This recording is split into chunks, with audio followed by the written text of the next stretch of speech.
Hello everyone. Now in this session we are going to discuss about the first member of Protista, which is the chrysophytes.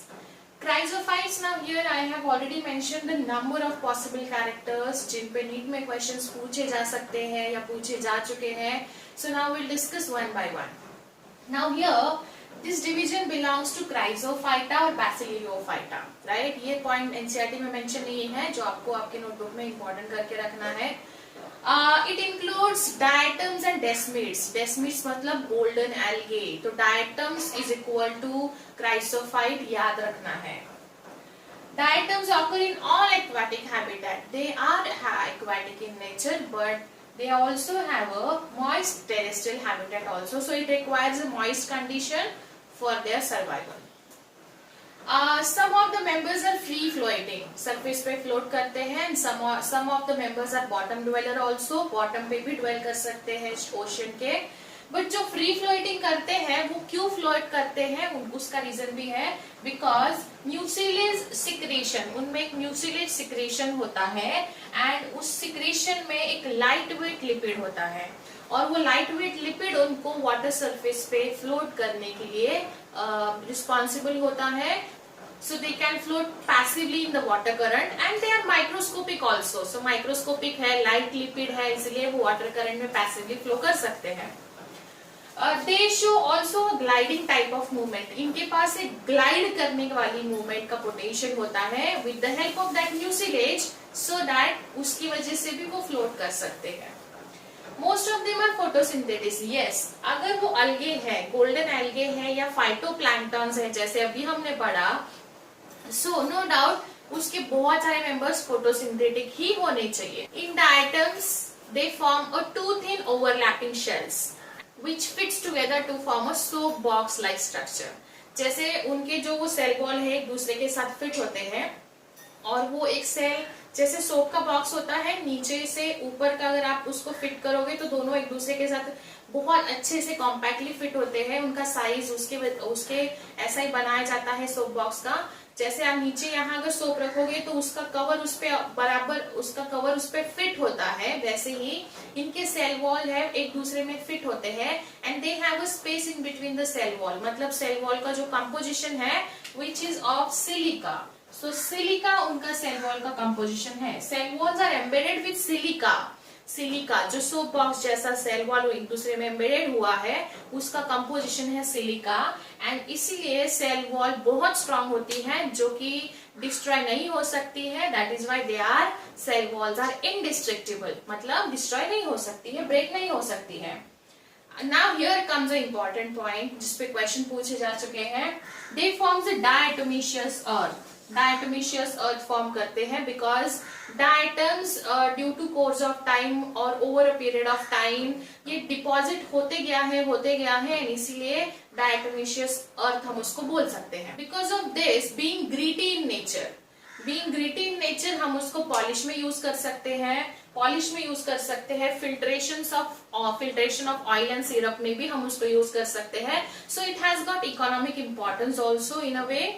And diatoms are the chief producers of the ocean. ये second important point है जिसमें question पूछा जा चुका है बहुत बार. सो अगर आपको क्वेश्चन पूछा which of the following would be a chief producers of the ocean, so that should be a diatoms.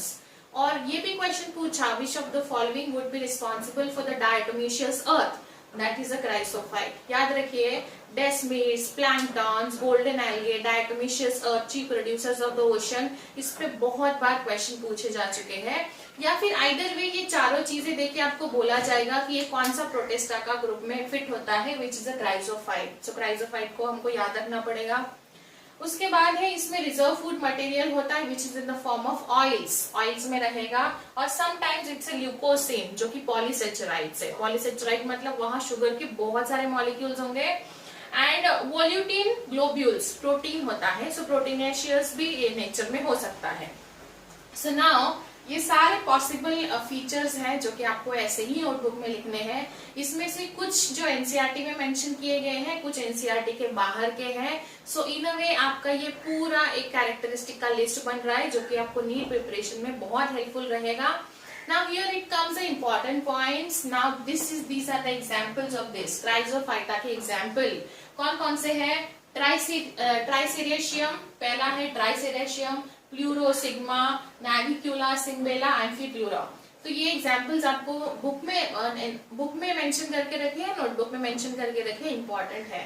सो फार हमने क्या पढ़ा अब तक? हमने पढ़ा the members are golden algae and desmids, you can say diatoms, planktons जिसमें होते हैं, they are very microscopic so that they can float passively in the water current। and क्यों float करते? because they have a lightweight lipid and mucilage, and because of this mucilage they can have a gliding movement also, right? और उनके cell wall जो soap box जैसा fit होता है एक दूसरे के ऊपर, सो वो उसमें सिलिका होता है, सिलिका बहुत स्ट्रांग होता है, इंडिस्ट्रक्टिबल नेचर में है।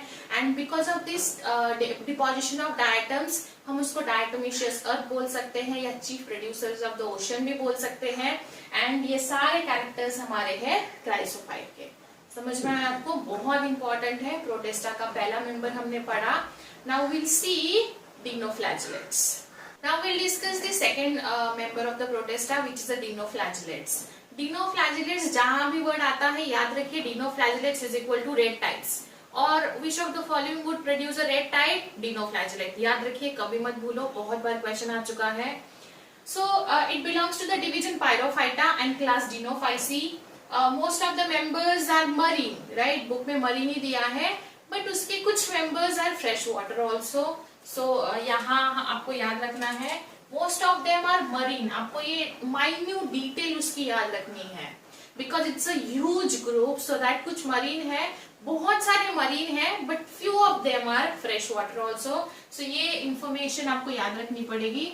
सम are fresh water but most of them are marine in nature. Okay, now reserve food material in the form of starch and oil. Starch मतलब ये हमको पता है, स्टार्च जो है वो काफी अच्छा सोर्स है एनर्जी का, जो कि स्टोर करके रखने पे उस ऑर्गेनिज्म को बहुत ज्यादा बेनिफिट हो सकता है। तो starch and oils they most of them are like ये फोटोसिंथेटिक कर सकते हैं। क्यों कर सकते हैं? फोटोसिंथेसिस कोई ऑर्गेनिज्म तभी कर सकता है जब उसके पास पिगमेंट होंगे, right? So they are photosynthetic in nature. Why? Because they have yellow, green, brown, blue, red pigments होते हैं depending on the main pigment of their cell। ठीक है, हम फोटोसिंथेसिस में क्लोरोफिल के सारे टाइप पढ़ने वाले हैं, right from chlorophyll A, B, C, D, E, phycobilin, xanthophylls, carotenes, phycoerythrin, सारी चीजें पढ़ने वाले हैं हम। बट यहाँ इतना याद रखिए कि इसके पास हर एक कलर है, इसके पास येलो है, ग्रीन है, ब्राउन है, यू कैन से ब्लू है, रेड है, सारे कलर है।